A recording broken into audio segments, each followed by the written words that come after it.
Hi everybody, it's John from Guardian Moon Games. I'm here to tell you a little bit about our new upcoming game, Destination Danger, and how it came about. About 10 years ago, I played a lot of Dungeons & Dragons, and then a lot of Pathfinder, and D20, and Munchkin, and, well, any game I could get my hand on. I kind of had a bit of a problem. I started going as a volunteer to conventions like PAX, and at PAX I worked as a line entertainment. We went around and made sure people who were stuck in line waiting for something cool to happen had a good time. We carried a lot of games with us. And I noticed that everyone was just sitting there talking about their campaigns, but they couldn't play them because they were literally sitting on the floor. Card games were about all they could do. And then, in my own life, I would go out with my friends and we would just talk about our campaign as well. But we'd be out there at a dinner table, or we would suddenly find ourselves all together that we didn't plan.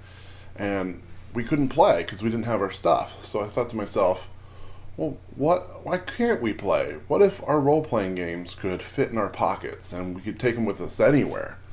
So I got on the computer, I started typing some stuff up and looking around and consulting with my friends, and what I came up with was massive. It was huge. It was hundreds of thousands of cards, and it just wouldn't work. And I was like, I can't do this. This is silly.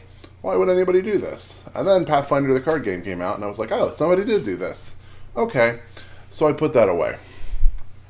Time passes. Things move on.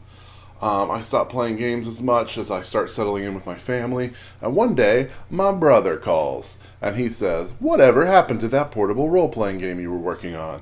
And I was like, it's just too big. Too big. And he goes, too bad. It would be cool if it could get it down to the size of a booster pack. Well, talk to you later, click, and he hangs up. Because that's what he does. He throws out these little bits of wisdom and then just disappears. And I'm like, booster pack? What was that guy thinking? Booster pack? Booster pack? Booster pack? Damn it, booster pack. So I lied in bed all night, working it out in my head. I literally couldn't sleep. So the next day after work, I sit down at the computer, I make 15 cards front and back, and I lay it out, and it works. I could do it. So I was like, well, 15 cards, you know what? That's too small. Not enough information on there. I bumped it up to 21 cards, and hey, that's even better. So let's make a little mock-up on the computer. I print out little cards, get little pictures off the internet, take it to the game shop, we play it, and you know what? It was a lot of fun. A lot of people liked it. It was pretty cool. So we just kept it hanging around the game shop. And then new people would come. We'd be like, hey, let's play this. And then we would just play it because we wanted to. All the time we were playing it. Everybody who came in, we were like, hey, check this out, check this out. Well, I started a new job, and I stopped going to the game shop as much, and the game just sits in my car. Literally, the cards just sit there for a year or so. And my friend, Jeff, calls me up one day, and he was like, hey, how you doing? I was like, oh, pretty good, pretty good. He goes, I just got back from PAX South, and it was a lot of fun. And I played a lot of cool games with people there, and the whole time I was like, you know who should be here? John should be here. And I was like, well, you know, I got a family and a full-time job, and I can't go to the conventions whenever I want anymore. And he goes, yeah, that's bullcrap. Your full-time job should be making games. You love games. You make them all the time. Don't you have that little one that's ready? Let's try and do that. I'm like, try and do what? And he's like, make it. Let's start a company and make this game. And I was like, you're crazy. Let's call my best friend Trevin and get him involved. And he was like, perfect.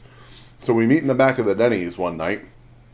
And we're like, I guess we're starting a company and we're making this game. We better get a Kickstarter up and running. And somebody was like, we don't have any money. And somebody else is like, we don't know how to run a company. And I was like, oh, we better start learning. So, of course, we get on the internet. We start learning. We find some cool people to help us out, some artists. We raise a little capital of our own, do some of our own investment.